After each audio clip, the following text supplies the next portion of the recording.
Thank you. It's a pleasure to be here tonight.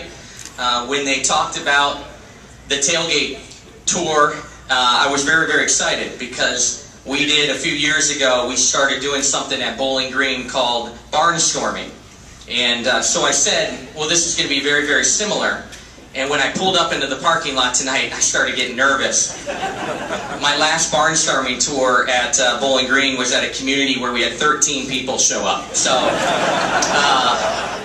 So unbelievable representation tonight, and the chapter should be very proud of themselves. It's absolutely why I am in a dream job now, and so thankful to be a Hoosier. So thank you for my welcome.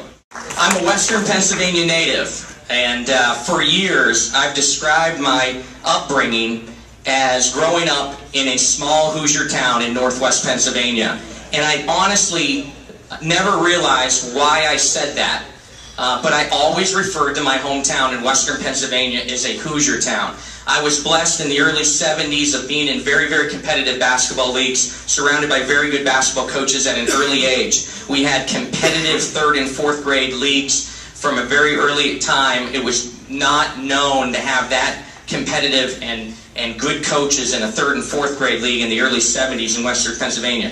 It continued in 5th and 6th grade league, and where most of the communities in western Pennsylvania were starting basketball in 7th and 8th grade, our community had been playing organized competitive leagues for over 4 years.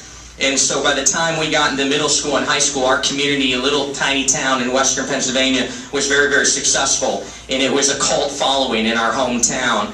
And we didn't have very many stoplights in our town, but we had one main drag out of town. And when we would go play high school basketball games, there would be signs put up on the road on the way out of town, last one out, turn out the lights. Because the whole community followed us from an early age on, and on those Friday nights when boys basketball games were going on, the town shut down and followed our program around. So I was very blessed with great coaching at an early age.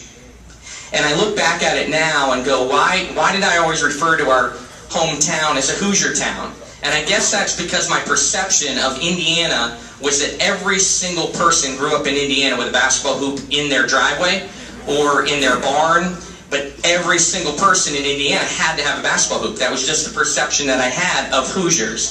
So it's been a dream of mine for a long, long time to coach in the great state of Indiana, and certainly at Indiana University, to the point where we started to have success at Bowling Green, and we started to win consecutive championships. And like Don shared, we won 8 straight championships, and probably over the last 7 or 8 years, I think we're the 7th winningest program in the country. And when you start to talk about UConn and Baylor and Notre Dame and Stanford, and then Bowling Green's name showed up, it's pretty humbling, the run that we were on at Bowling Green, and it was fun. But I always dreamed of being at Indiana and a school like Indiana. And so during our success, I had a visionary AD at Bowling Green that said, you've earned the right to have a dream school clause in your contract.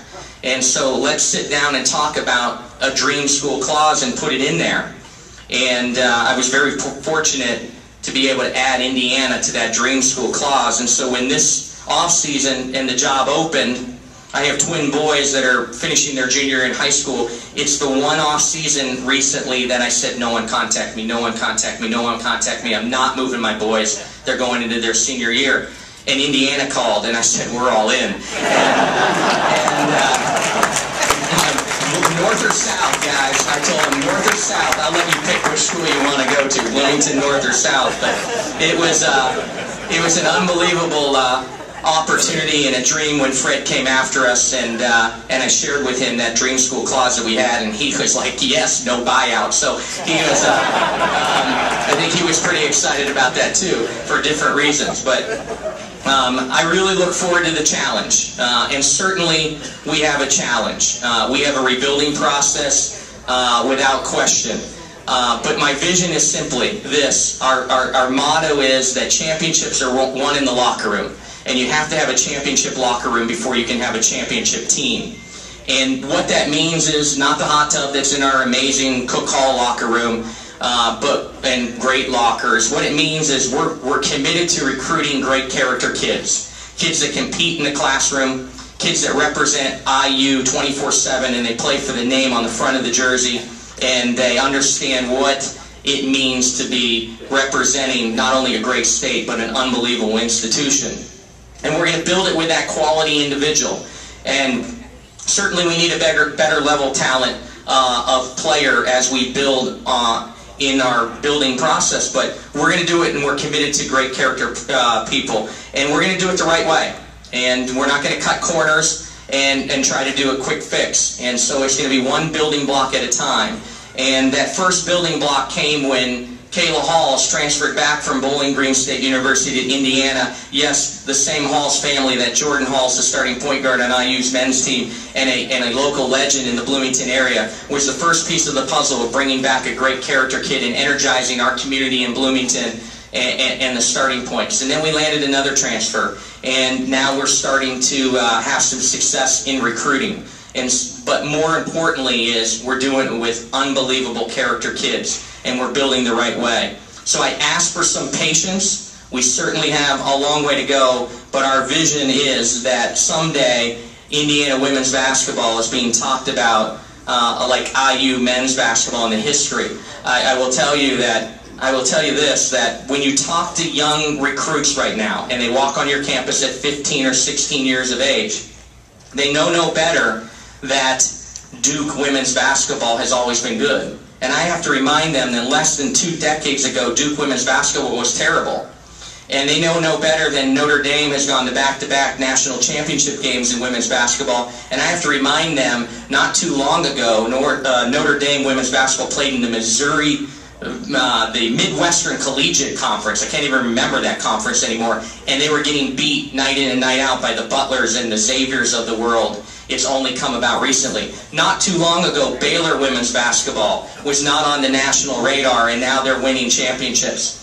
And so I remind the group now that you have to be the person that takes the chance, and that when we look back 10, 15 years from now, and IU women's basketball is a household name, that you were one of the first recruits that took the chance to change the history forever for IU women's basketball. And that's the kind of player that we're looking for, because our top of our game cycles, and there is no reason. Everything is in place for us. An amazing facility, amazing academics, a beautiful campus. I never realized how beautiful the campus was until I walked on campus with the president and the athletic director. Everything's in place. But it's one building block at a time, and I'm very, very excited and hope that you will come out and support and be there on the ground level as we start to build something very, very special in Bloomington and with IU women's basketball. I really appreciate being invited and being a part of this. It's humbling to be around the coaches that are speaking you tonight.